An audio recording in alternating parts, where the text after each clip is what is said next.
Hello and welcome to the 4th episode of the Badlands Sci-Fi And Dystopian Short Stories podcast. If you have a story you'd like to contribute, please send it in a PDF file to thebadlandsshorts@gmail.com. We have 2 stories for you in this episode. The first is Event Site 391 by David Keller.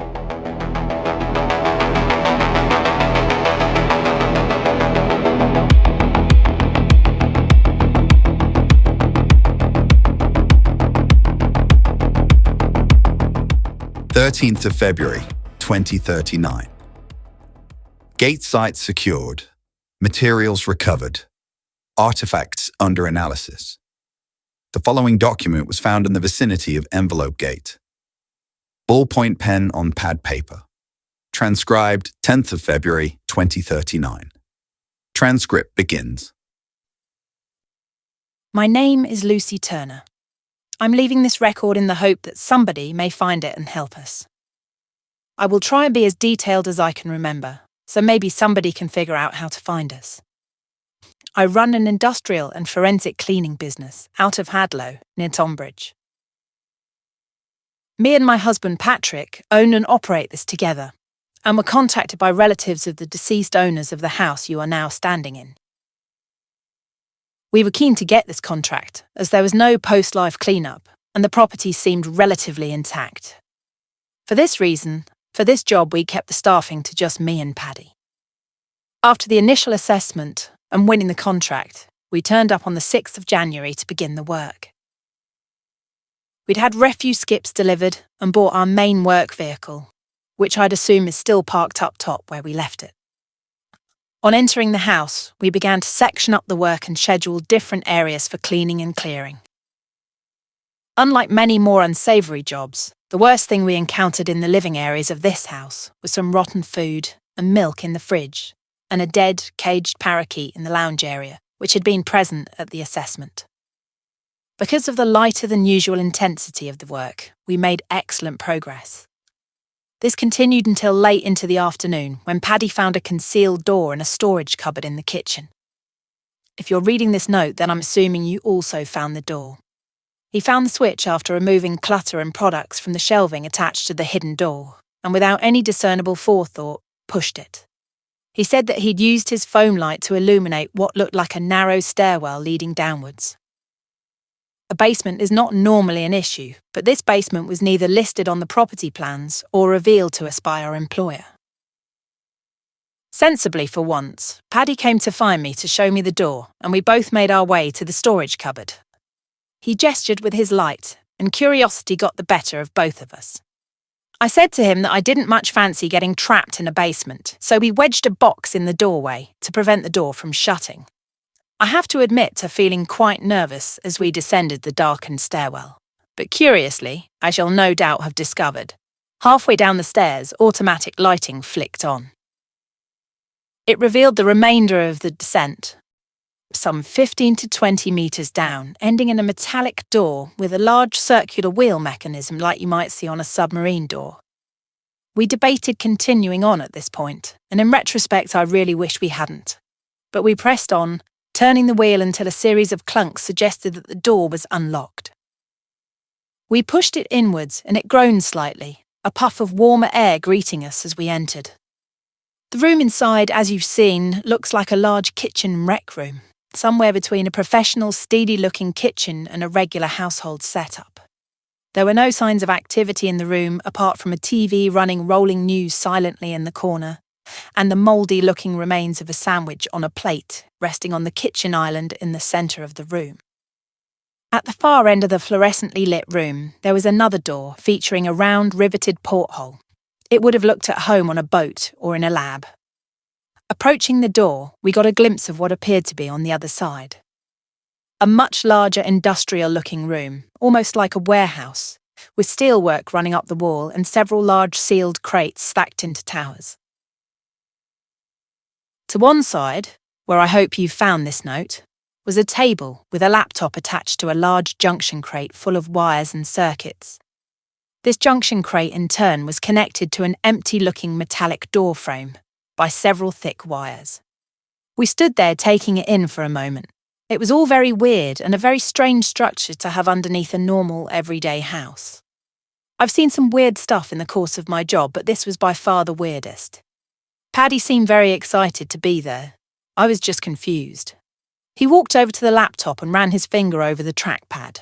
The screen immediately illuminated and he looked at me with the expression of a kid opening a Christmas present. I began to reprimand him, reminding him we were here to do a specific job, and this was way outside of the remit we were given. I suggested we leave immediately, as I began to feel more agitated by the strangeness of the environment. He relayed the name at the top of the interface screen of the laptop. Envelope 12, as if he expected me to have some insight into it. I asked to leave, but Paddy insisted on remaining in front of the laptop, taking a seat to study it further. I looked around the room and noticed in one corner, also attached to the junction crate, was a 3-phase power inverter, like the ones used to run industrial sound systems. As I was peering at it, the unit made a heavy clunking sound and the lights dimmed. I looked round at Paddy, who was jabbing keys on the laptop keyboard. Shocked, I asked him what on earth he was doing. He shrugged and told me that he hadn't done anything to cause that. Doubtful, I approached the desk where he was sat and looked at the screen. The interface was mostly unintelligible to me. It had 4 main sections with what looked like scrolling code running through them. I told him to leave it alone and that we needed to go back up to the house and continue our job. He tried to placate me but didn't even look away from the screen. He pointed to one of the more straightforward toggles on the screen, labelled Open Envelope, in a light green colour box. Just as I was about to tell him not to touch it, he clicked the on-screen toggle. There was a heavy whine from the 3-phase, accompanied by a teeth-chattering hum. As this happened, the door to the kitchen area slammed shut and hissed. I shoved Paddy nearly off his seat and shouted at him, asking him what the fuck he thought he was doing. But he wasn't looking at me. He was looking over my shoulder at the suspended doorway. I stopped shouting and turned round. What met my gaze rendered me speechless. Within the doorframe was a projection of a beautiful sun-drenched field. The trees and flora looked unlike anything I'd ever seen. The sky visible was blue, but with an odd tint of green. It was a great projection, but what was the point of this? We can project anything onto our wall without going to these lengths. Me and Paddy looked at each other for a moment, a bit slack-jawed.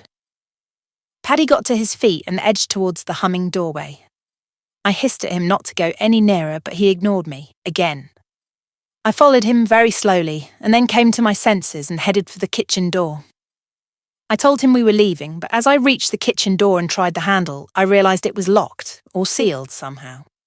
I told Paddy, and he locked eyes with me for a few seconds and then looked back at the projection doorway. He approached it and put his hand out, but instead of encountering the light of a projection, his hand simply passed through the doorway. He whipped it back and looked at me smiling, a look of amazement on his face. I shuffled around to the back of the doorway, and to my amazement, I could just see Paddy stood there. No projection. Strangely, I could see the light from the projection reflected on Paddy, but nothing else. As he put his hand through the doorway again, I witnessed it simply disappearing from his wrist. I gasped and shot round the front of the doorway. I told him in no uncertain terms that we had to get the fuck out of there now. We were not being paid for this. Without warning, Paddy stepped through the doorway into the field. The sun glinted off his skin, and the light breeze appeared to ruffle his hair. I marched to the rear of the doorway again to see that he'd completely vanished. I returned to the front to see him staggering around in the field in wonderment. I think he was laughing, but I was suddenly aware no sound was travelling back into the room. No breeze, no laughter, not a peep. Just the whine of the 3-phase met my ears. It became instantly obvious that this wasn't a projection at all, but some sort of portal to somewhere else. As mad as it sounds, that was the most sensible explanation I could come up with. Paddy began to talk to me, smiling and laughing, but I gestured to him that I couldn't hear him. He stopped moving and began talking again. I gestured to him that I still couldn't hear him. He stopped smiling and walked back towards the doorway. As he reached the doorway, it became evident that he couldn't re-enter the room. His relaxed demeanour disappeared, and he began searching for a way back through. Soon his patient approach gave way to frantic clawing at the invisible force and the edges of the doorway, which in turn gave way to desperate hurling of his body against the opening. Nothing. I looked on in horror, not quite being able to comprehend what was happening. Half an hour earlier, I'd been clearing a fridge, thinking about buying some wine on the way back from work. Paddy stopped thrashing about and sank to his knees at the doorway, unable to get back to me. I tried to gesture to Paddy to calm down and went back to the desk to try and find something to write on so we could attempt some basic communication. I went back to the laptop and looked at the interface. The lines of code continued, but now there was a breakout dialog box with a timer in it. It was counting down and was currently at 84 minutes. I realised that this would probably indicate the shut-off of the doorway portal. I immediately wondered what would happen to Paddy when the portal closed. Would he be lost forever? Would he be killed? Where even was the place in the portal? It certainly wasn't anywhere that I recognised. I managed to retrieve a marker and a notebook from the drawer in the desk and went back over to the doorway. There is a timer for 84 minutes counting down on the laptop, I scrawled hurriedly. Paddy read it and his expression became even more grim. I need to make a record of what's happening, I wrote. Paddy shrugged, not understanding. If I can't figure this interface out, I will come into the portal, but we need to let people know what happened. Paddy shook his head and his mouth made the shape of no over and over again. If the portal closes and nobody knows how to get back there, I will lose you forever. I shook the pad at him. He rested his head in his hands and stayed that way for several minutes. I went back to the laptop and tried to figure out how to control it, but it was mystifying. The only toggle that was clear was the open envelope, which now read close envelope. I tried the kitchen once more, to no avail. Even the glass in the porthole seemed to be toughened. I began writing this note. If you found it, please try and find us. I accept that this accident was our fault, but we didn't deserve this fate. I will join Paddy in a minute. There's now 7 minutes left on the timer. We live at 67 Kenworth Drive, Hadlow.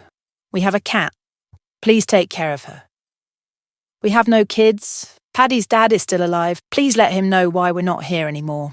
If not the truth, at least something. I'm going now to join Paddy. Please find us. Transcript ends. Reopening of the gate attempted. No subjects discovered. No subjects recovered.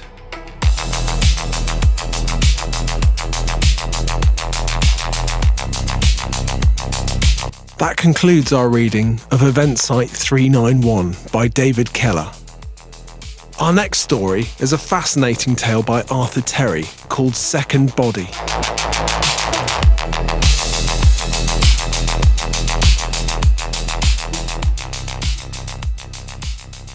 Past due. Notice of impending proceedings. Malinowski swiped the notification and finished locking his front door. He walked towards the piss-stinking elevator and assessed his options. Even working 2 shitty jobs, he was behind on everything. There were no more hours in the day.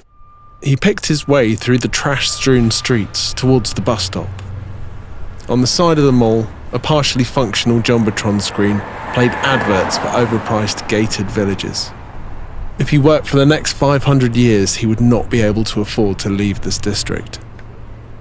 As he continued, the next ad was for SecondBody. Bio-cowboys who rent your body and use it as a filter to detox rich idiots who spent too much time burning their own bodies out. Malinowski felt his Interport rubbing against his t-shirt. Fuck that, he thought. They already took everything from us. They ain't using my body. Between 500L and 900L an hour, continued the ad. Fuck, he thought. That's more than I make in a week. He sat mulling it over on the filthy bus as it ground through the potholed streets towards the Electromax factory. He swiped his handset to clock in. He nodded at his friend Vento as he did the same.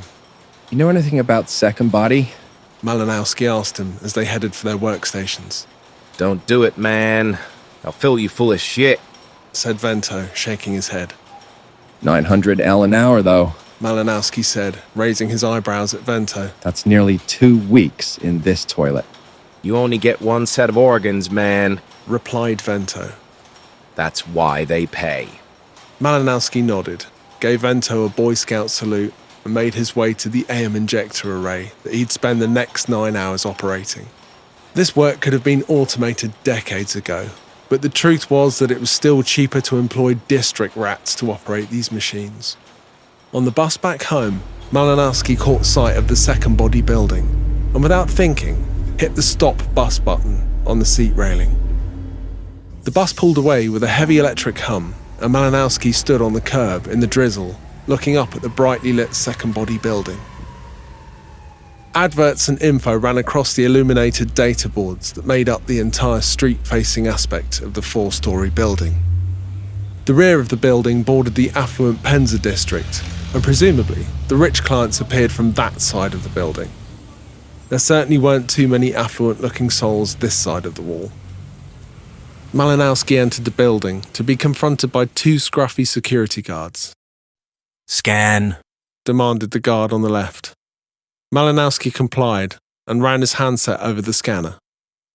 The scanner peeped and the other security guard grunted and pointed at the iris scanner on the wall. Malinowski was slightly taller than the scanner position and stooped awkwardly until this machine also let out a peep. declare weapons or step through the arc, said the first guard, gesturing Malinowski forward. He didn't carry weapons as standard, so he stepped forward into the radii scanner. It remained green, and he walked through to the other side. He was greeted by a bored-looking worker with a tablet. Pick your poison. We have 4 ready to go that match your type. Or you can hang about for more, she said, barely making eye contact with Malinowski. He looked at the tablet, which listed P1, acid come down, 6-hour cleanse, 3000 L. P2, kidney failure, 4-hour recycle, 2500 L. P3, unknown narcotic mix, 3-hour cycle, 4000 L. P4, diabetic KTA, 4-hour cycle, 5000 L. Malinowski couldn't quite believe he was here. He'd been sat on a bus, trundling home. 3 hours for 4000 L. This was crazy. Malinowski gestured towards the option on the tablet, and the girl nodded, clicked a few tabs on the screen and handed it back to him. Read the waiver, then thumbprint here, she said, gesturing at the relevant tabs. Let me guess. Everything's on me? Asked Malinowski. Pretty much, she replied, after popping a pale pink bubble with a tired-looking gum doing the rounds in her mouth. He thumbed the tablet and was gestured to a small room with a bed and some rather grim-looking medical equipment. The girl followed him and told him to take his jacket and shirt off. He complied, and she fetched a clunky-looking port bracket, which she sprayed with what he assumed was antibacterial solution. Sit, she said, and attached the bracket to Malinowski's interport. There was a short hiss, and a terminal came to life at the end of the bed. We run a short cycle to make sure you're clean and well, she said, as she hit a few keys on the tablet. Malinowski felt a familiar, itchy sting in his interport and was unsurprised when the test came back clear. He was poor, but he kept himself together. Cycle will commence in 4 minutes. I suggest you lie down, said the worker, already leaving the room. Okay, said Malinowski, but the door had already sealed shut. He lay back on the bed and waited for the infusion to begin. Soon enough, a complete stranger's blood would be coursing through his veins, through his liver, his kidneys, his brain. He was now nothing more than an expensive filter jug.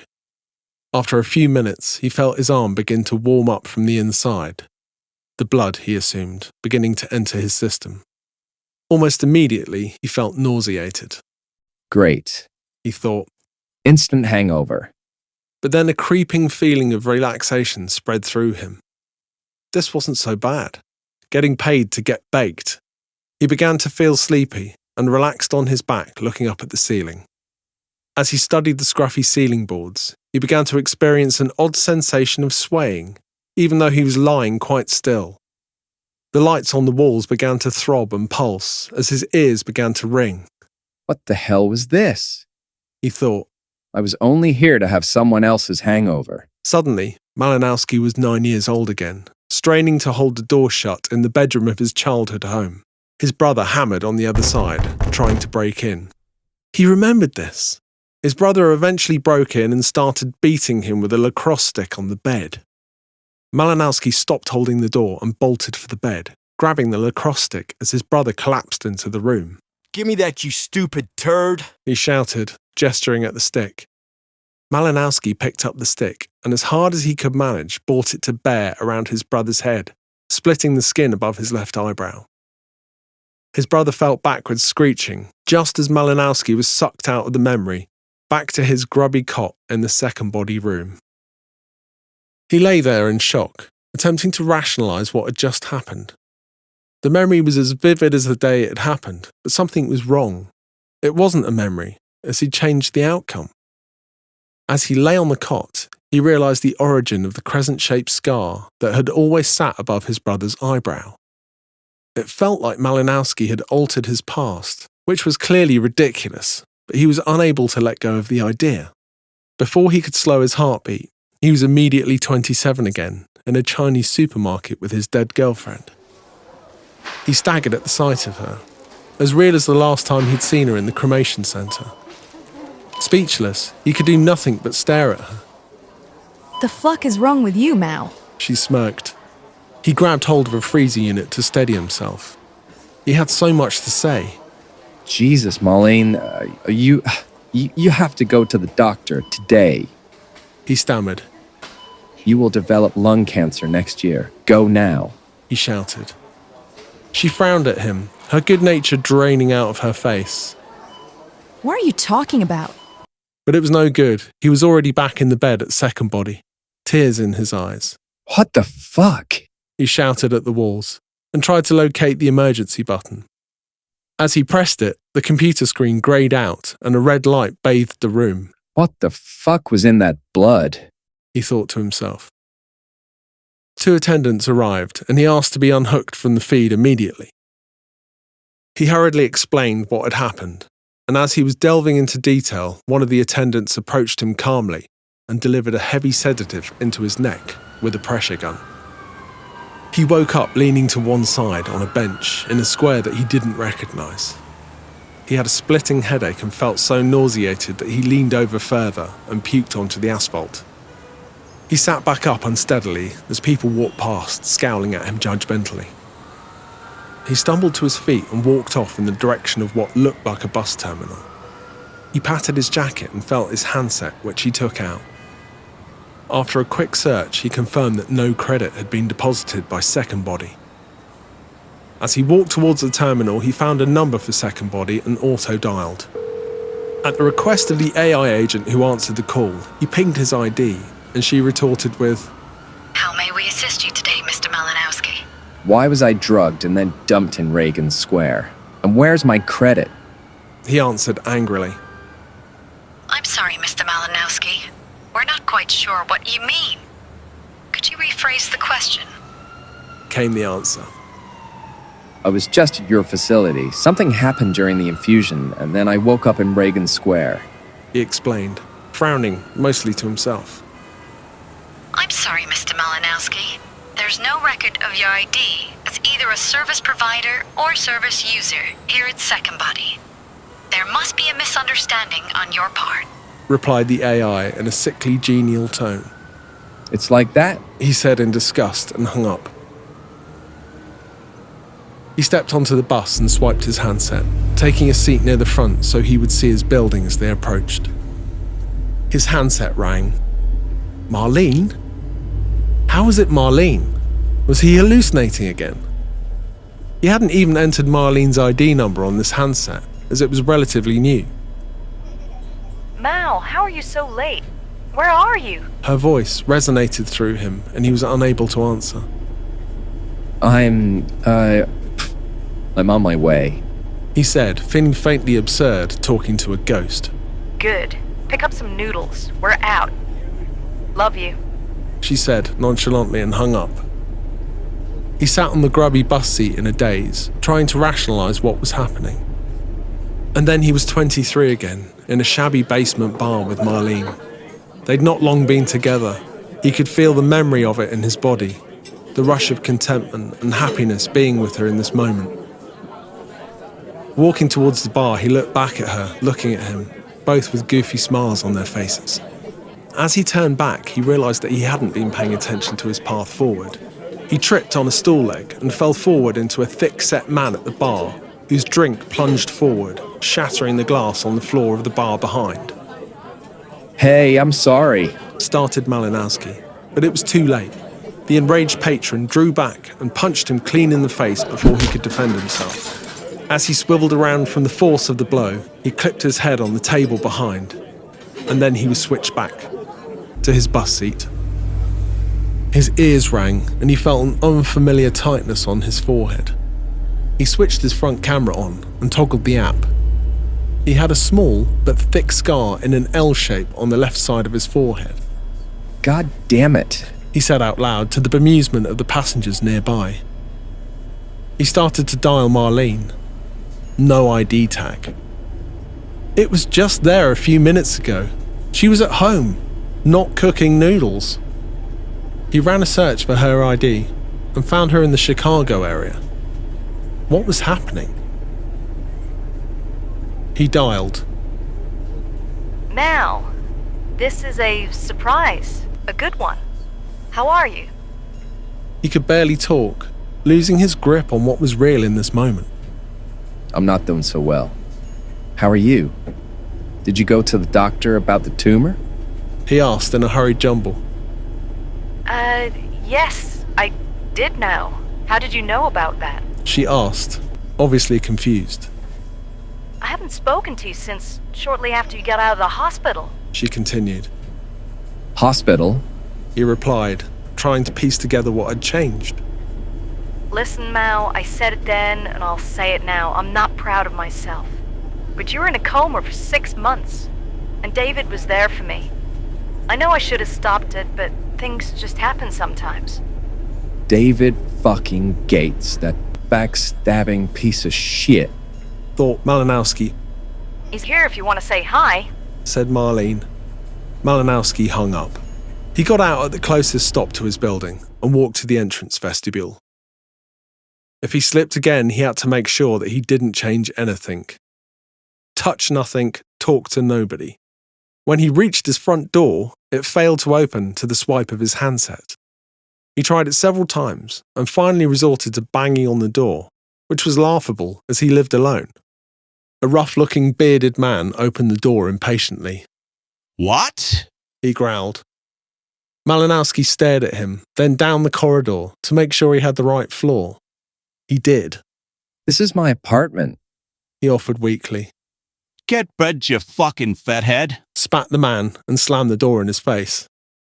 Malinowski looked at his handset and swiped home on the sat finder. It pinged a location about 400 meters away. He made his way back onto the street and followed the pulsing dot on the screen. When he arrived, he flicked the 3D display on the finder and saw that it was taking him to the 8th floor. He made his way up, and on swiping the door, it clunked as the locks disengaged and opened slightly. He pushed the door gingerly and crept inside. In the kitchen of the small apartment, a relatively attractive woman was cooking something on the stove. Hey, she said as he entered the room. He stood in the doorway, once again staring dumbly at her. Here, she said, reaching into the fridge and retrieving a beer, popping the cap as she handed it to him. You look like you had a shitty day, she continued, looking back at her pan of food on the stove. Yeah, you wouldn't believe me if I told you, he mused, walking past her and sitting down on the small sofa at the end of the room. This'll be ready in a while, and then you can tell me about it, she replied, smiling at him softly. He nodded and pulled hard on the beer. And now he was warm. It was mostly dark. He couldn't really see anything, but he was more comfortable than he'd ever been.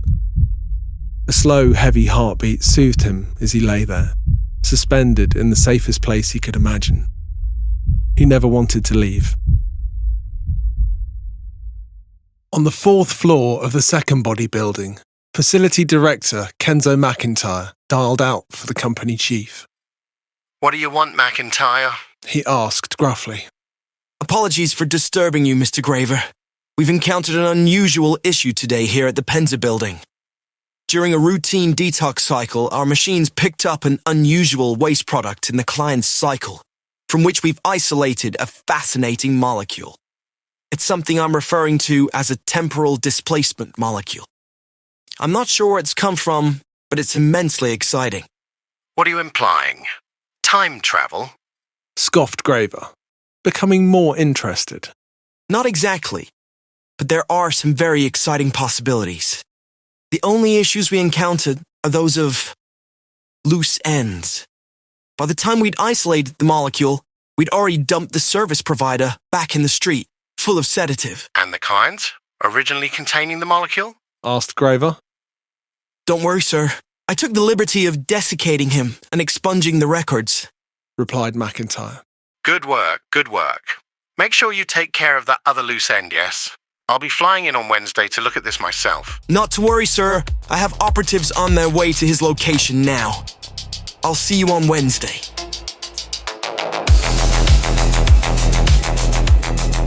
That concludes our reading of SecondBody by Arthur Terry. That's it for this episode. If you have a story, remember you can send us a PDF to thebadlandsshorts@gmail.com.